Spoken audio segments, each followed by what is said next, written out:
படத்துடைய ஃப்ரெஷ் ஷோக்கு வந்திருக்கோம். ஸோ ரொம்ப சந்தோஷமாக இருந்தது. எல்லாருடைய ரெஸ்பான்ஸும் அப்ரிஷியேட் பண்ணாங்க பயங்கரமாக. இந்த ஒரு ஹாலிவுட்டிஷான ஒரு அட்டெம்ப்ட்டு, அந்த ஸ்லாங்கு, இவங்களோட ஹார்ட் ஒர்க்கு, டேரக்டரோட ஹார்ட் ஒர்க் எல்லாமே பயங்கரமாக அப்ரிஷியேட் பண்ணுறாங்க.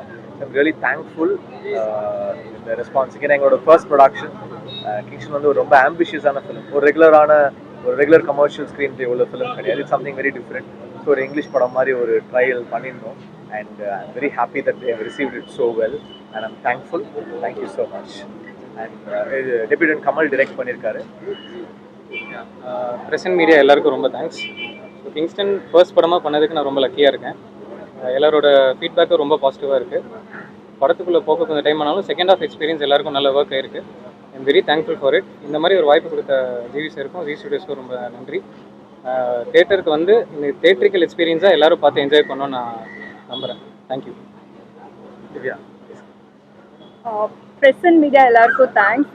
எல்லோரும் பாசிட்டிவான ஃபீட்பேக் கொடுத்தீங்க. பயங்கர பாசிட்டிவாக ஃபீல் பண்ணுறோம் நாங்கள் எல்லாம். We are very grateful. கண்டிப்பாக இது வந்து தியேட்டரில் பார்க்கக்கூடிய படம். நீங்கள் தியேட்டரில் போய் பாருங்கள், அதோட எக்ஸ்பீரியன்ஸே வேறு மாதிரி இருக்கும். And yeah, we are very grateful for the positive feedback. Thank you. ஏன்னா ஒரு பெரிய எஃபர்ட் பண்ணியிருந்தோம். அந்த எஃபர்ட் போட்டது வந்து அது எல்லாரும் மென்ஷன் பண்ணுறாங்க. பெரிய எஃபர்ட், பெரிய ஹார்ட் ஒர்க்கு, பெரிய ஒர்க் அப்படின்னு ப்ரெஸ் வந்து தட்டி கொடுக்கும்போது ரொம்ப சந்தோஷமாக இருக்குது. தேங்க்யூ. ஃபர்ஸ்ட் படம் டார்லிங் பேய் படம் பண்ணேன். அதுக்கப்புறம் இப்போதான் பேய் படம் பண்ணுறேன். தேங்க்யூ. இது ரொம்ப கஷ்டமான படம் ஷூட் பண்ணுறதுக்கு. ஏன்னா ஃபுல் படம் நம்ம கடலில் தான் வச்சு ஷூட் பண்ணுறோம். அதை வந்து பிளேஸ் பண்ணி இது எல்லாத்தையும் கிரியேட் பண்ணி இந்த வேர்ல்டு கிரியேட் பண்ணுறதே எங்களுக்கு ஒரு வருஷம் 3 மாதம் ஆச்சு. இதை நாங்கள் வந்து ரெடி பண்ணி எடுத்துகிட்டு வர்றதுக்கு. ஸோ எல்லாருடைய ஹார்ட் ஒர்க்கும் அது கடைசியில் தெரியுது ஸ்க்ரீன்லன்ற போது சந்தோஷம், ஹாப்பியாக இருக்குது. இது வேற கோல்டு, இது ட்ரெஷர், இது இன்னும் பயங்கர கோல்டு ஜாஸ்தியாக இருக்கும். தேங்க்யூ. அட்வென்ச்சர் ஃபிலிம் இது. செகண்ட் டைம் பேச்சுலர் மேடம் கூட சேர்றீங்க. என்ன அடுத்த பார்ட் ரெடியா வந்துட்டாங்களா? இல்ல கிங்ஸ்டன் 2 தான் ரெடி பண்ணிருக்கோம். சரி. அந்த பேயை வந்து காட்டிட்டீங்க. அது எதுல இருந்து ரெஃபரன்ஸ் எடுத்தீங்க? அதான் பேய் வந்து ரெஃபரன்ஸா நம்ம என்ன எடுத்தோம்னா, ஒரு கடலுக்குள்ள ஒரு ஒரு ஆள், கடல் அரக்கன் தான். அது ஒரு பாடி வந்து உப்பு தண்ணியிலே இருந்தால் என்ன ஆகுங்கிற ஒரு ஐடியா ஒன்று பண்ணியிருந்தோம். அது ஃப்ளஷ் எல்லாம் இருக்கும், ஸ்கின்னு மட்டும் பீல் ஆஃப் ஆகிடும். ஸோ ஹாஃப் ராட்டனாக இருக்கணுங்கிற ஒரு ஐடியா இருந்துச்சு. ஸோ அதுலேருந்து எடுத்து சின்ன சின்ன படத்தோட எலிமெண்ட்ஸ்லாம் ஆட் பண்ணியிருக்கோம். படத்தில் பார்த்தீங்கன்னா கடல் அட்டைன்னு ஒரு விஷயத்தை இன்ட்ரடியூஸ் பண்ணியிருக்கோம். ஸோ அது கொஞ்சம் அங்கங்கே வரும், போன்ஸ் கொஞ்சம் தெரியும். ஸோ அந்த மாதிரி இந்த லேண்ட்ஸ்கேப்பில் ஒரு ஹாஃப் ராட்டன் கிரீச்சர் இருந்தால் எப்படி இருக்குங்கிறது தான் டிசைன்.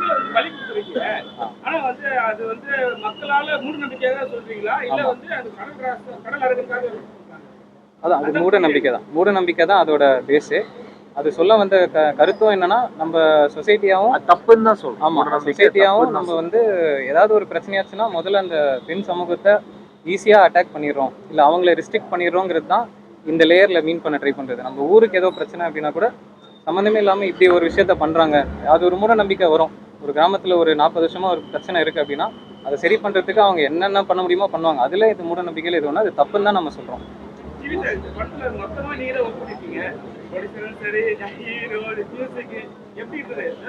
ரொம்ப கஷ்டமா இருந்துச்சு. ஏன்னா இந்த படம் இப்போ ஒரு நாள் ஷூட் பண்ணணும்னா நம்ம கடல்ல பர்மிஷன் வாங்கணும், 3 போட் எடுத்துட்டு வரணும், 3 போட் வச்சு ஷூட் பண்ணணும். ஒரு போட்ல சீன் நடக்கும், ஒரு போட்ல கேமரா, ஒரு போட்ல லைட்டிங்கு.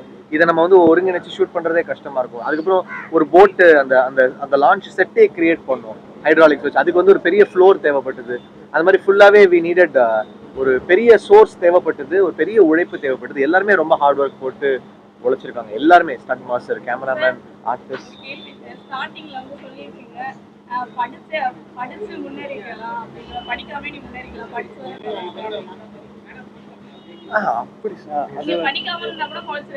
அதான் அது வந்து என்னன்னா, இப்போ இந்த ஊர்ல இருக்கிறவங்களோட வாழ்வியல் என்ன நம்ம காட்டுறோம். ஸோ அவங்க வந்து ஒரு எப்படி சொல்ற ஒரு எந்த ரிசோர்ஸும் இல்லாத ஒரு கிராமத்தில் இருக்கிறவங்க தான் இவங்க. ஸோ அவங்களுக்கு அவங்களால படிக்கவும் முடியல, படிக்காமல் ஒரு கஷ்டப்பட்ட லைஃப்பில் தான் இருக்காங்க.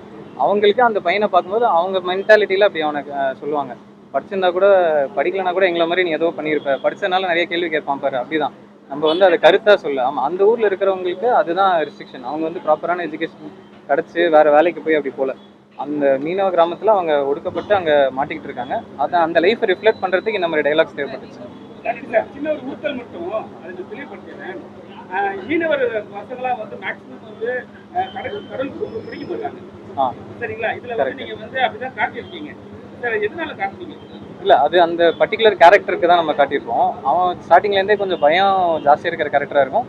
இவங்க இது இப்போ சாதாரணமாக மீன் பிடிக்க போகிறது வேறு. இப்போ நம்ம பார்த்தீங்கன்னா ஃபர்ஸ்ட் ஹாஃபில் மீன் பிடிக்கிற ஃபர்ஸ்ட் ஹாஃபில் இவங்க இந்த ஸ்மகிள் பண்ணுற எபிசோட்ஸ் இருக்கும். அதில் வந்து இந்த மாதிரி எந்த காட்சியும் இருக்காது. செகண்ட் ஹாஃபில் இவங்க போகிறதே உள்ளே போனால் எவனும் உயிரோடு திருப்பி வந்ததில்லைங்கிற மாதிரியான கடலுக்குள்ளே போகிறாங்க. ஸோ போகும்போதே அந்த பயம், இது ஒரு ஃபேண்டசி. அது இப்போ நஜம் கடல் மீன் பிடிக்க நார்மலாக அவங்க போகல. ஒரு அமானுஷ்யமான கடலில் இது வரைக்கும் போய் எவனும் உயிரோட வராத கடலில் போகிறான். ஹீரோ அந்த முடிவு எடுத்துகிட்டு போகிறாரு. இவர் கூட இருக்கிறவர் அங்கே போனால் எப்படா வர முடியும், எனக்கு பயமாக இருக்குது அப்படின்றான். ஸோ அவன் பயத்துக்காக அதை எடுத்துகிட்டு போகிறானே தவிர அந்த எக்ஸ்ட்ரீம் ஃபியர், எக்ஸ்ட்ரீம் சுச்சுவேஷனுக்கு அவன் அப்படி பண்ணுறாங்கிறது தான்.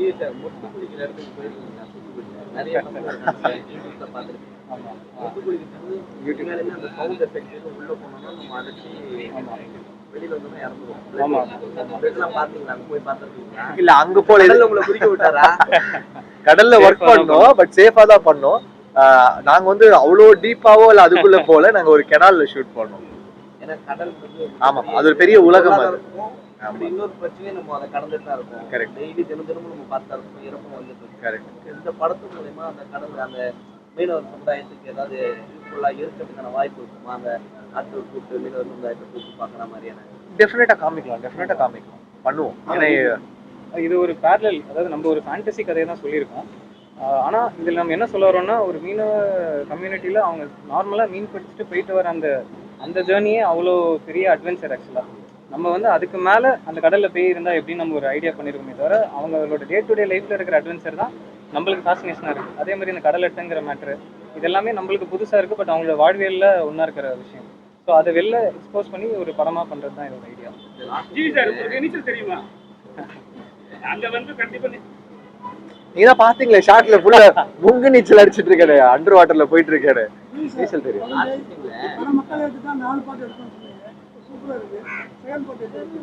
கண்டிப்பா இந்த இயர் எண்ட் ஸ்டார்ட் பண்ணிடுவோம். அக்டோபர்ல ஸ்டார்ட் பண்ணிடுவோம். சமீபத்துல 2 மாசமா பாத்தீங்கன்னா ரத்த வாடை உள்ள படங்கள் வரல. உங்க படத்துல ஒரு சில காட்சிகள் ரத்த வாடை அடிக்குது. அது ஒரு பீரியட் சீக்வன்ஸ் சார். அது ஏன்னா அந்த ஏன் இப்படி ஒரு பிளாஷ்பேக், ஏன் இந்த கடலுக்கு இப்படி ஆச்சுன்னும் போது ஒரு ரொம்ப ஸ்ட்ராங்கான ஒரு பிளாஷ்பேக் தேவைப்பட்டது. அது வந்து அந்த ஒரு கேங்ஸ்டர் ஏரியா வந்து சொல்லியிருக்கோம். ஆனா மெயின் பிளட் ஷெட் வந்து கிடையாது. அது வந்து இந்த பிளாஷ்பேக்ல வர ஒரு போர்ஷன் அப்படி இருக்கும். இல்ல அதான் என்னன்னா கிரீடுங்கிறது தான் சார். பேய் எப்படியோட கொலை பண்ணும் சார். நீங்க நமக்கு எப்படி தெரியும் பேய் எப்படி கொலை பண்ணுன்னு? சார் டெய்லி பேய் கூட வாழ்ற மாதிரி சொல்றீங்க சார். எல்லாம் வாழ்ந்துட்டு தான் இருக்காங்க. நீங்களும் ஹீரோயினும் சேர்ந்து அந்த பாட்லாம் பயங்கர எதிர்பார்ப்பு அதிகமா இருக்கு. அந்த அளவுக்கு இந்த படம் ராசா ராசா வந்து ஆல்ரெடி தெரிக்க விட்டுட்டு இருக்கு. ஆல்ரெடி டாப்ல இருக்குது, நம்பர் 3 நம்பர் 2ல இருக்குது. அந்த பழைய சாங் வேற லெவல்ல இருந்தது. இல்ல இப்ப பாருங்க ராசா ராசா எஃப்எம் தெரிக்க விட்டுட்டு இருக்கு. ஒரு சீன் பாத்தீங்கன்னா ஒரு திகில் சார். இல்ல உட்கார்ந்த பல பேருக்கு வந்து பயத்தை போட்டுச்சு. உண்மையிலே வந்து ஹார்ட் பேஷண்ட்லாம் கொஞ்சம் நடந்துவாங்கன்னு நினைக்கிறேன். அந்த சீன் வந்து உண்மையிலே கஷ்டப்பட எல்லாரும் நினைக்கிறாங்க. பயத்தை போட்டு நிறைய பேர் மிரண்டாங்க. ஆமா அது அந்த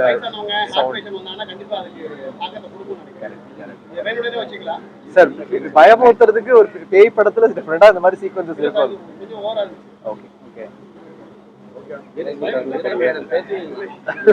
இதுக்கு எனக்கு பதிலே இல்லையே.